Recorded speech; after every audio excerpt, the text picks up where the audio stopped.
Mabuhay! Good noon! Tapos na kasi nagtanghali. Kaya ngayon, nandito ako para turuan ko kayo kung paano mag-collection ng mga seashells na walang masyadong gasto. Kinakain mo pa, nagawin yung ulam, may collection ka pa. So, hindi na sayang. Okay, I'll show you how.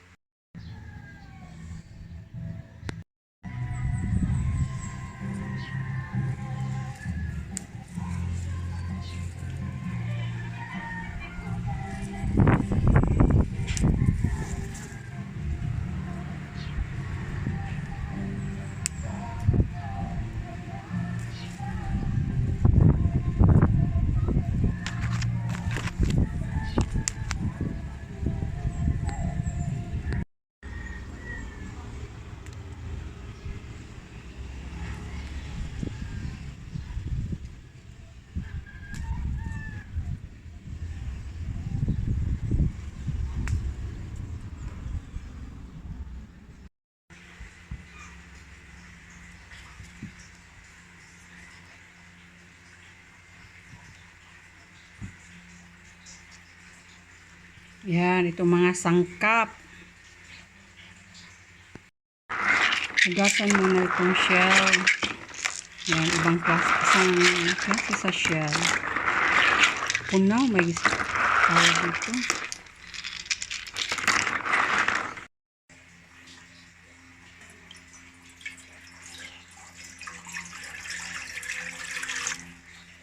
Yan, pakuluan lang muna ang tubig at saka yung shell ilalagay.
Ayan, kumulo na yung tubig.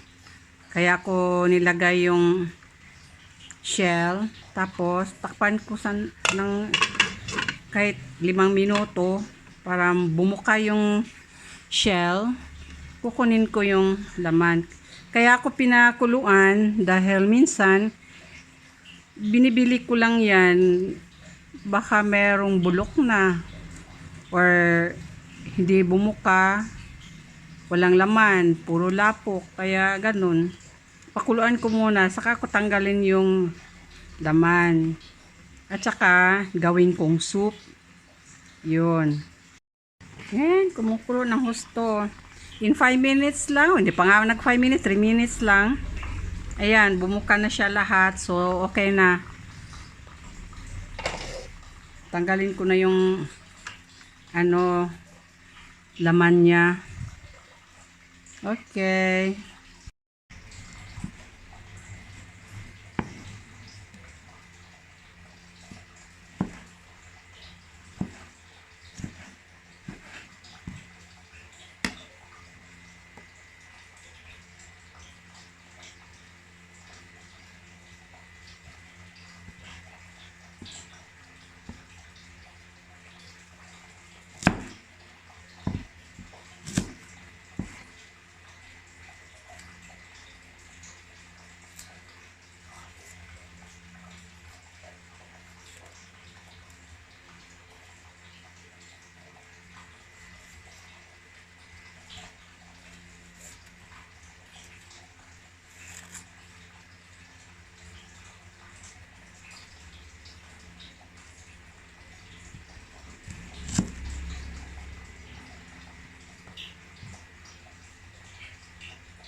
ulam na collection pa. Kasi dami kong collection na shell. Inuulam ko pagkatapos. Yun. Lilinis ko yung shell. At ginawa kong dekorasyon sa bahay.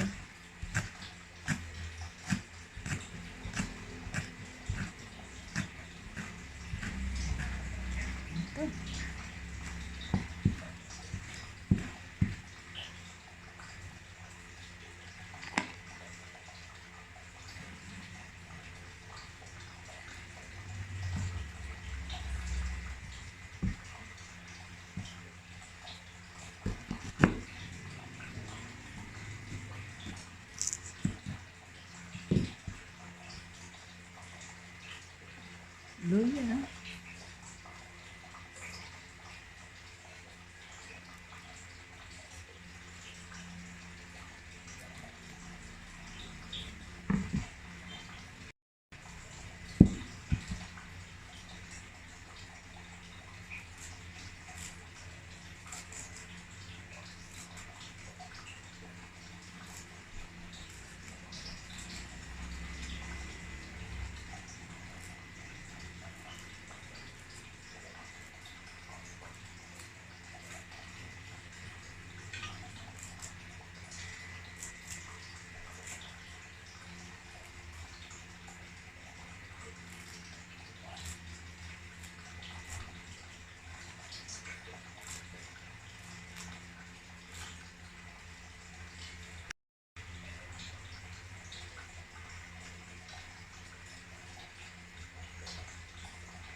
Yan, ang init. Tanggalin ko ang laman.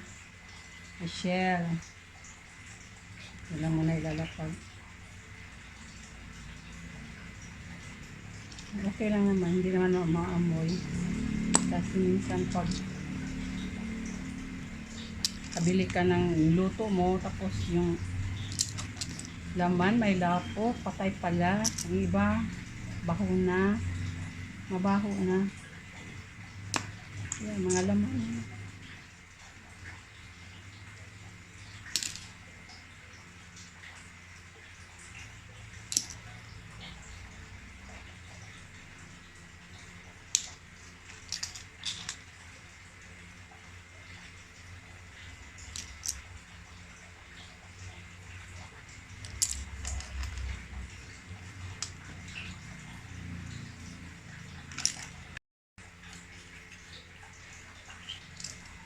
Yan, nakuha ko na lahat.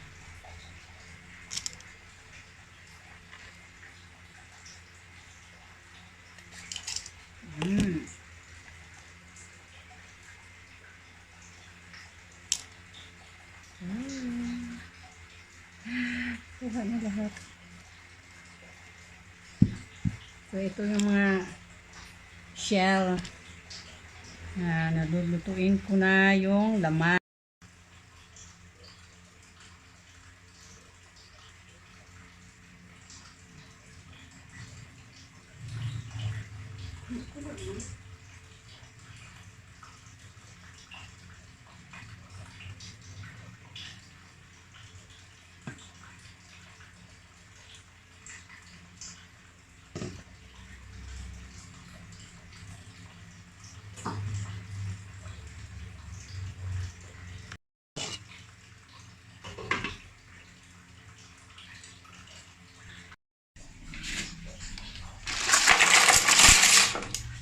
Yan, ilagay ko dito.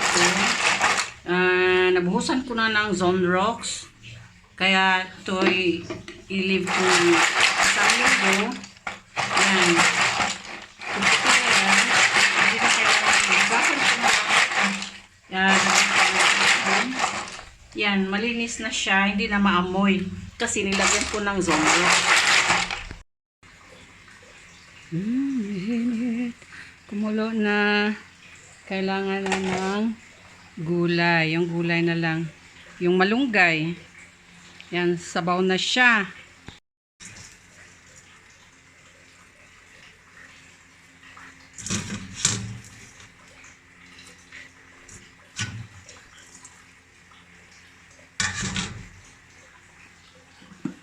Yan. 3 minutes lang. Pagkulo na siya, yun. Luto na. Takpan ko ng sandali. Hindi ko nilalagyan ng asin. Meron lang akong nilagay na yung pangpasarap ni Magic Sarap. Ayun.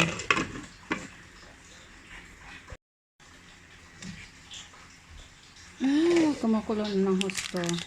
Lagyan ko ng Magic Sarap. Lasa. Kunti lang naman.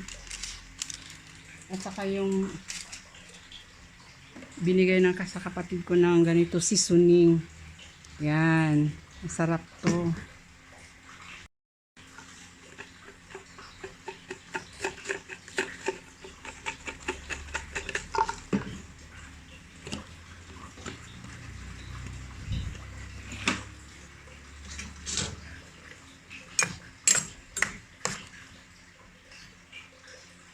Yeah, okay na siya. Tikman natin. Ito.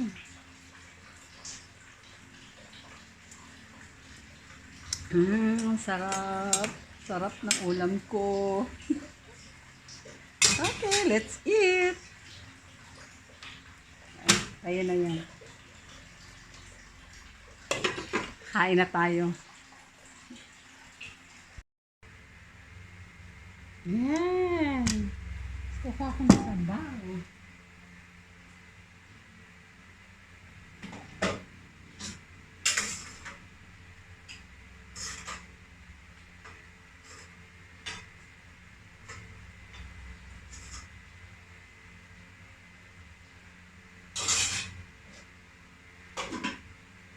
Let's eat. Let's eat. Ouch! Ay, init. Let's eat. Masarap. Fresh na shell. Sarap talaga. Yan.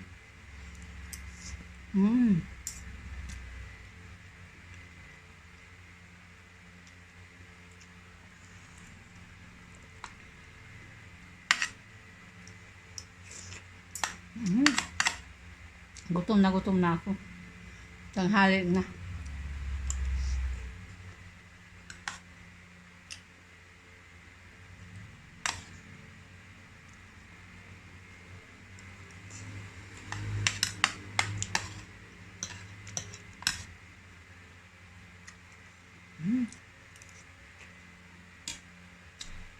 Yummy.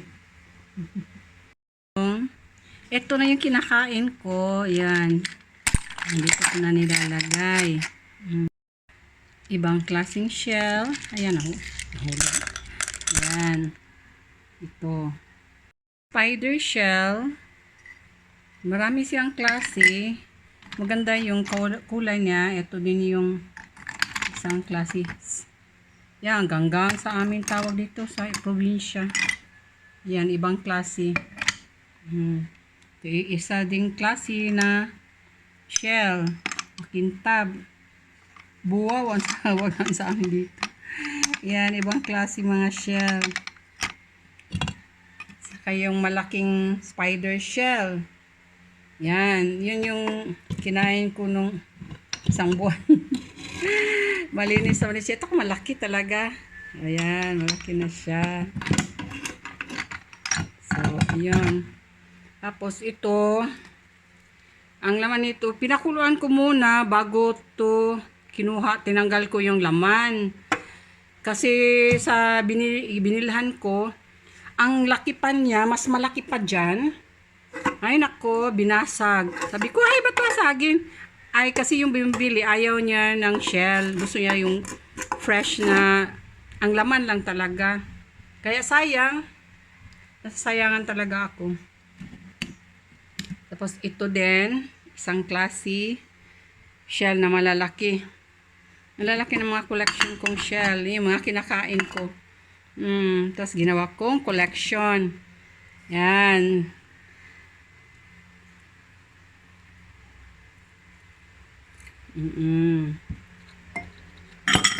Ibang klase din to. Ang hirap tanggalin ng laman nito sa loob. Kaya lang, pag nilagyan mo ng Zone Rocks, tapos ilagay mo doon, ibilad mo lang sa araw, yung loob, yung naiwan sa loob, kinakain naman ng mga langgam. Kaya okay na. Wala na.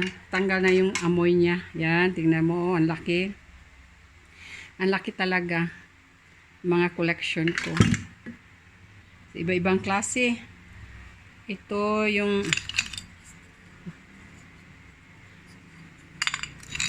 yan, tulya. Ayan, tawag dito. Kayo na ang mag-isip nung kasi nakalimutan ko ng pangalan nito. Yan. Ito yung pinakamalaki din na ayaw ko sanang kunin yung lamay. Ayaw ko sanang pakuluan. Kasi sayang ang kulay. Kaya ganito nangyari. Kasi pakuluan muna. Kasi syempre kainin ko muna yung ang lalaki at saka ang bigat. Ito yung very common na sa inyo din. Marami din sa inyo yung tahong. Yan. Lagay ko yun dyan.